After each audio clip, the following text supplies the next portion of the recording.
Welcome to this week's edition of Health Corner on Ben TV.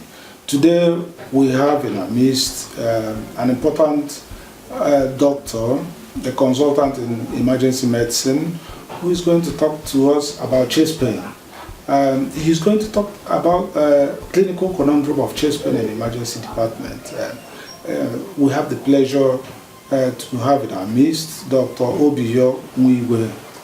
Dr. Nwigwe, you're welcome to Health Corner. Thank you very much. I know many people, viewers will be wondering what are we going to hear today. I know you have quite a lot around chest pain.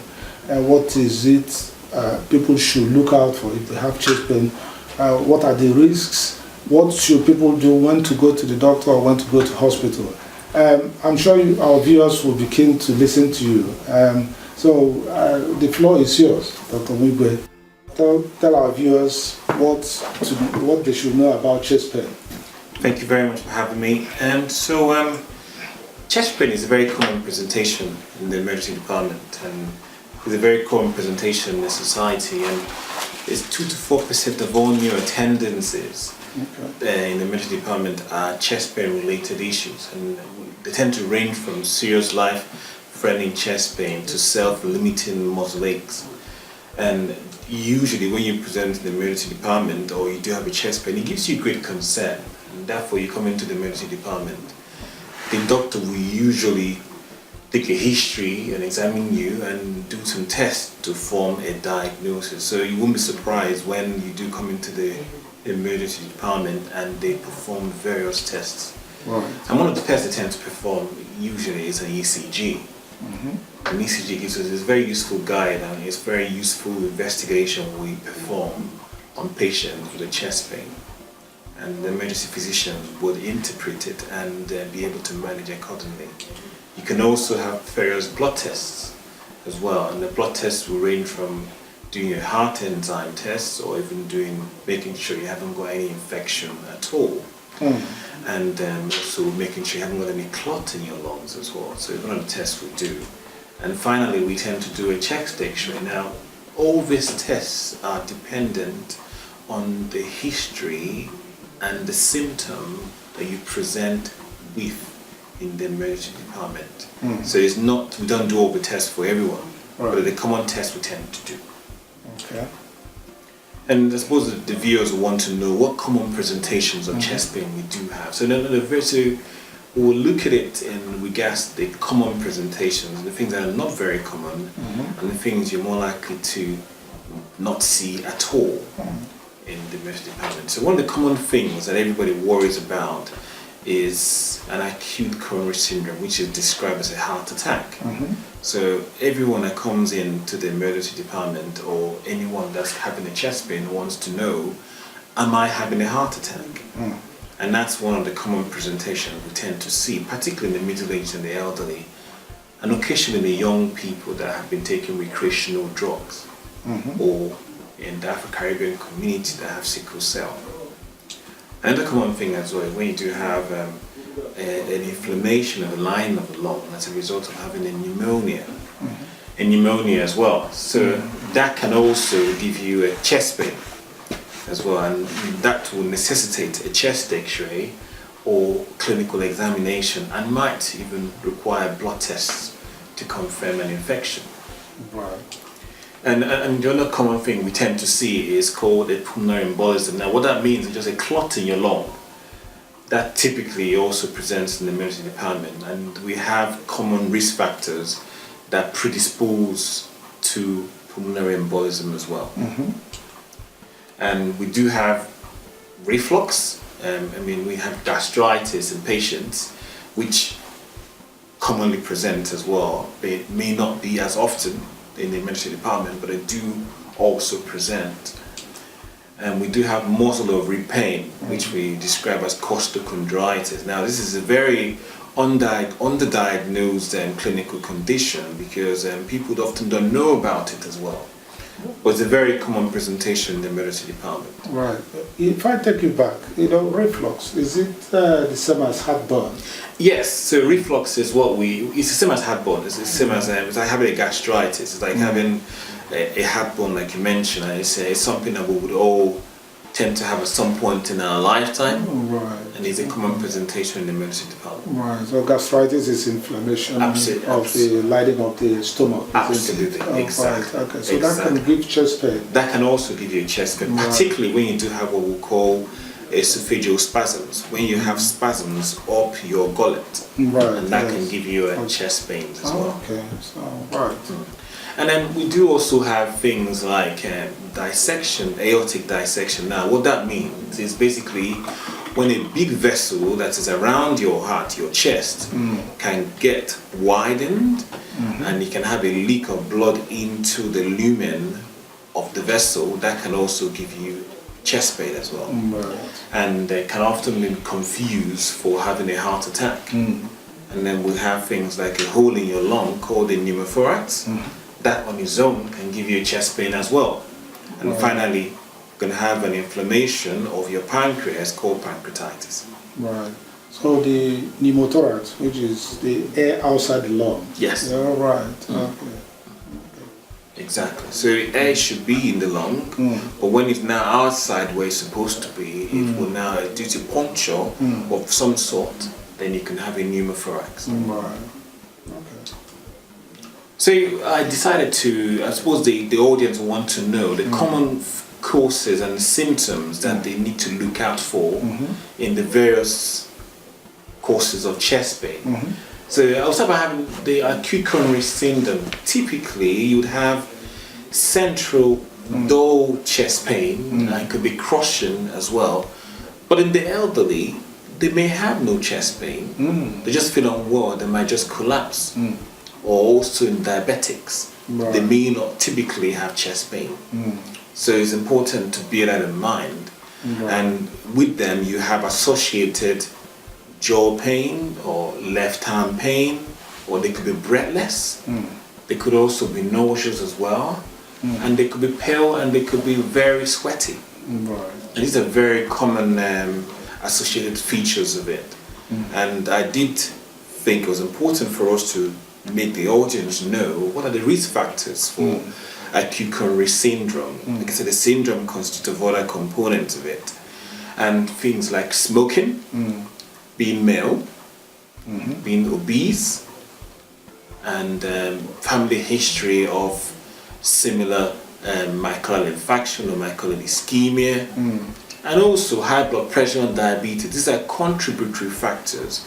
And as we progress along, I would draw attention to the things that are higher risk factors that people need to look into as well. Right, so acute coronary syndrome, Yes. that's the same as heart attack. Yes, so acute coronary syndrome is a conglomerate. It's a syndrome that's made up of various components like unstable angina and myocardial infarction itself. Right. And we as clinicians call it an acute coronary syndrome to represent the entire family of all the causes, cardiac cause chest pain. Right.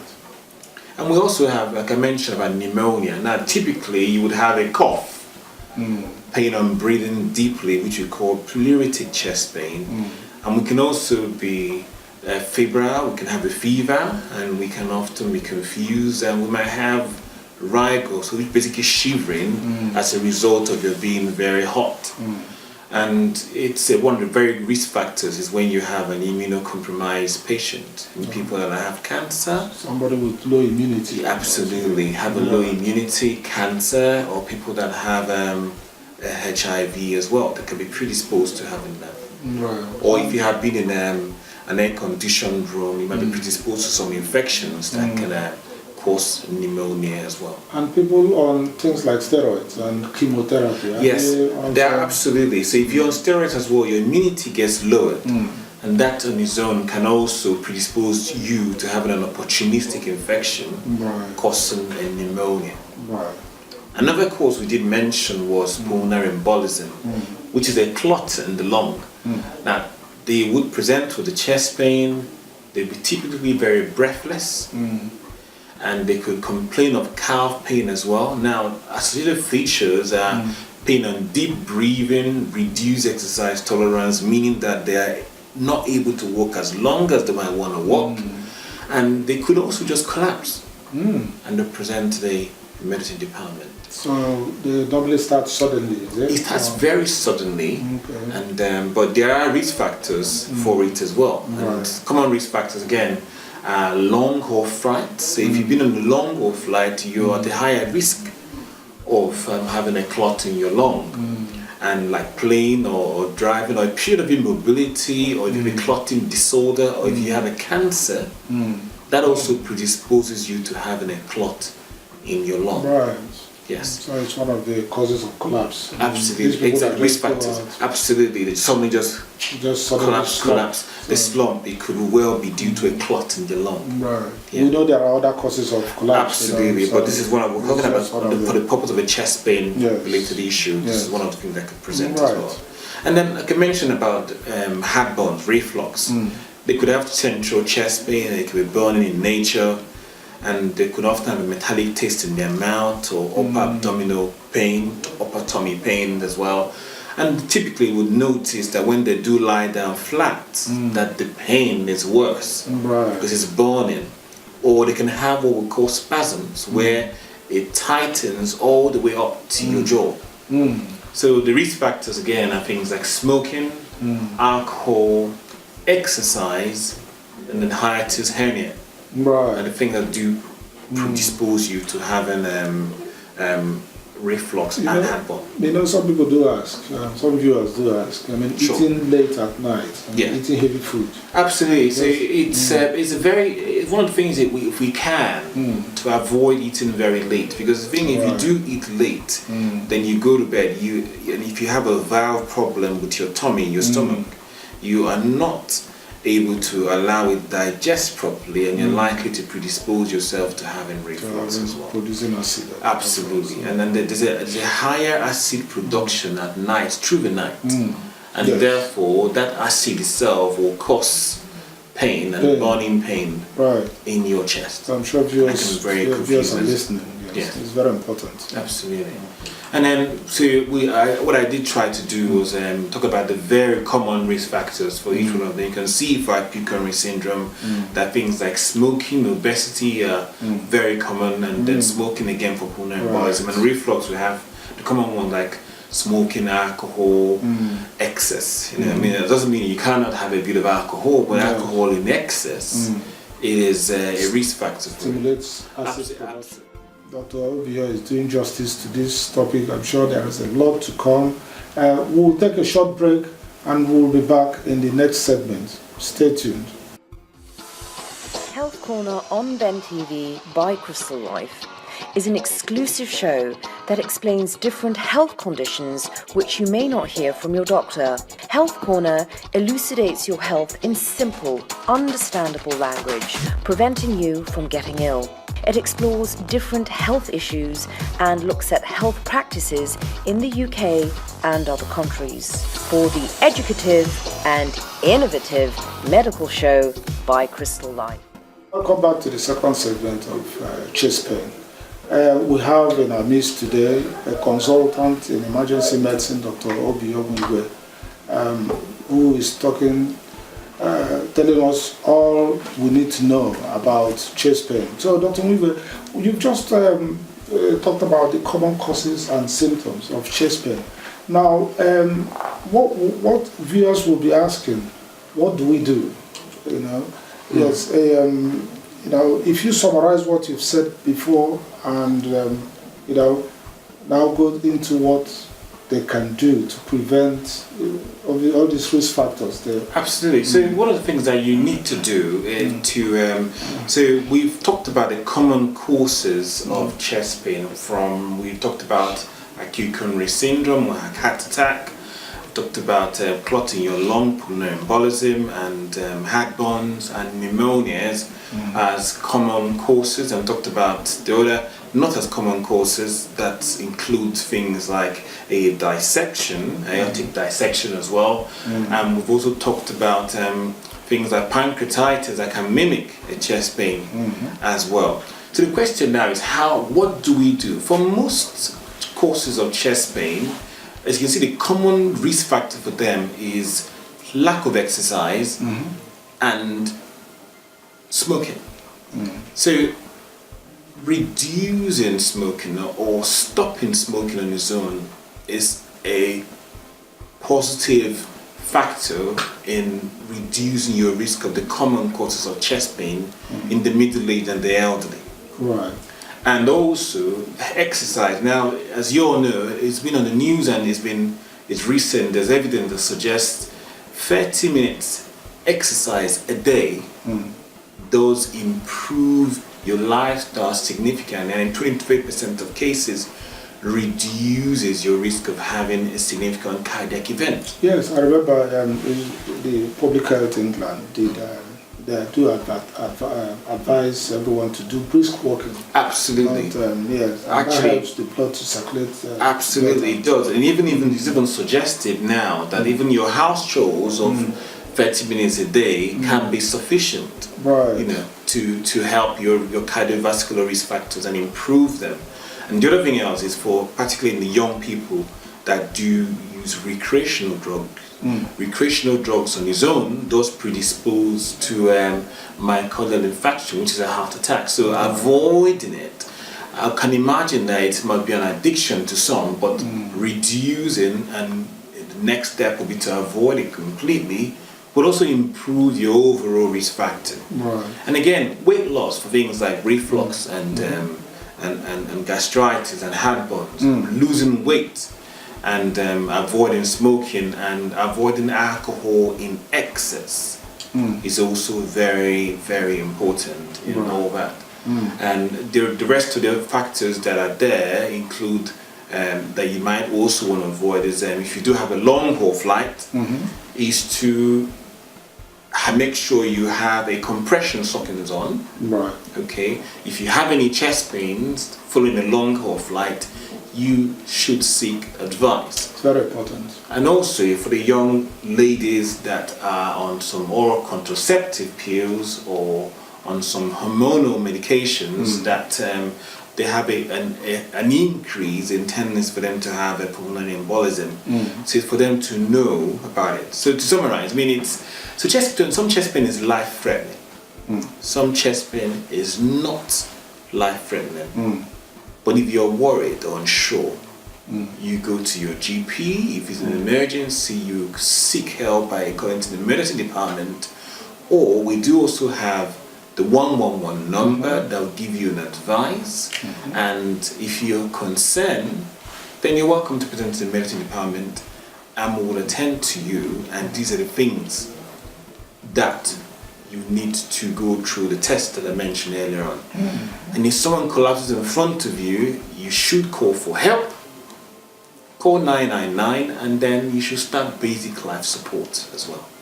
Right, okay. I know you just mentioned basic life support. I think we're going to talk about basic life support in the next Health Corner episode. So we'll leave the basic life support bit at the moment. Try. So I'm sure some viewers will say, are there times they might have chest pain and they are free to stay at home and just watch it? Or is it better whether once you have your chest pain, try and get a professional to check you out?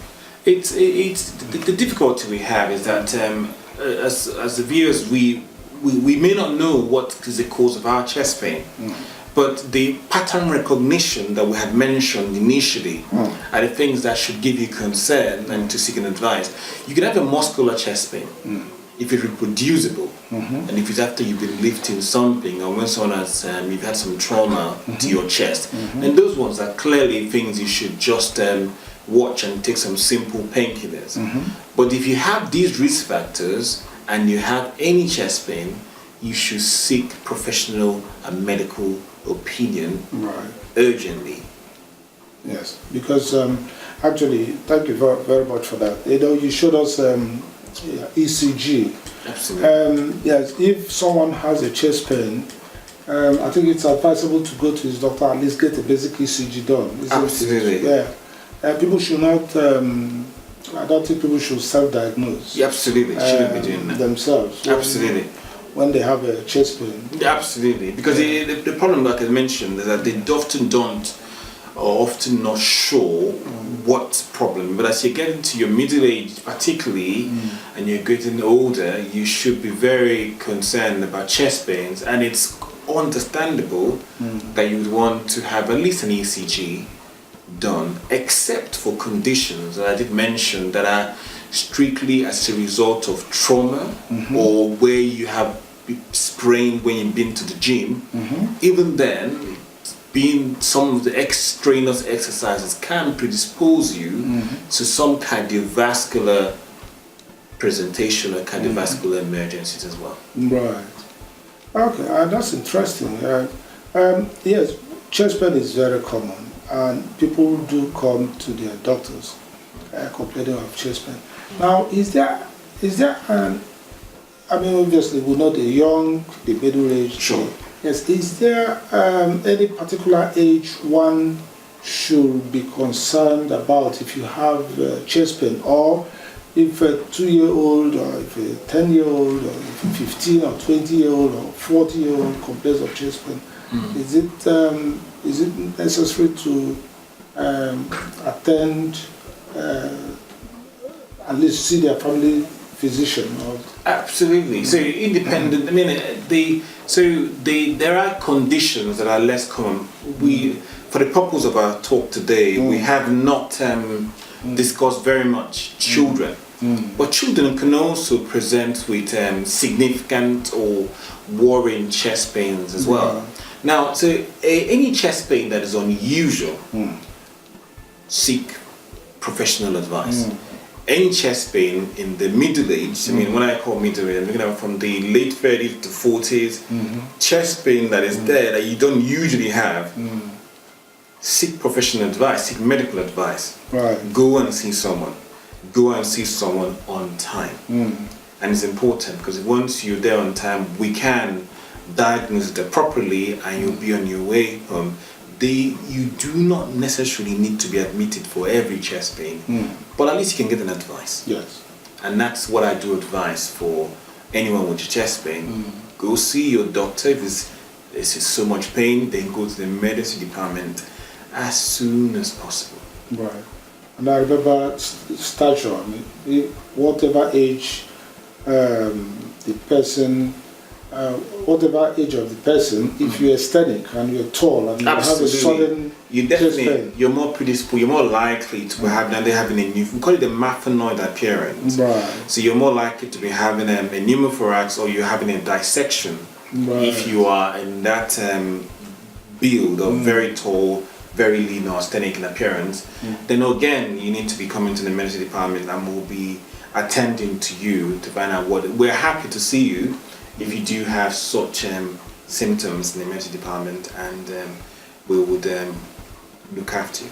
Right. Okay. Thank you very much for such a lovely presentation about chest pain. I know chest pain is a huge topic. You cannot finish it in half an hour. Yes. But you've given us the basics, and I'm sure the viewers must have benefited from some of the points you've given us today. And viewers, you've heard about this. Chest pain can be serious. If anybody has chest pain, you should not stay at home. You should seek professional advice. Your doctor should take a history, at least do the basic ECG, and maybe do some blood test. Don't think chest pain is due to acid or due to any other thing without seeing a doctor. Yes. Do not self-diagnose, because you might find out that the chest pain you have might have a very serious cause that requires emergency attention, and chest pain can be life-threatening. So anyone who has chest pain, please seek medical advice immediately. Yes. At least if you can't get your doctor, you can attend the emergency department. That's true. So Dr. Obiyo, we thank you so much today, and I hope whenever we'll call you, you come to Health Corner and share your knowledge with our audience. Thank you very much. Viewers, you see the number on the screen. Send us a text or email, or go to our website for more information. And we welcome people or any organization that want to partner with Health Corner. We are open to work with you Thank you very much, Dr. Obiyo, for coming today. Thank you. Thank you for having me. It's been a pleasure. Thank you.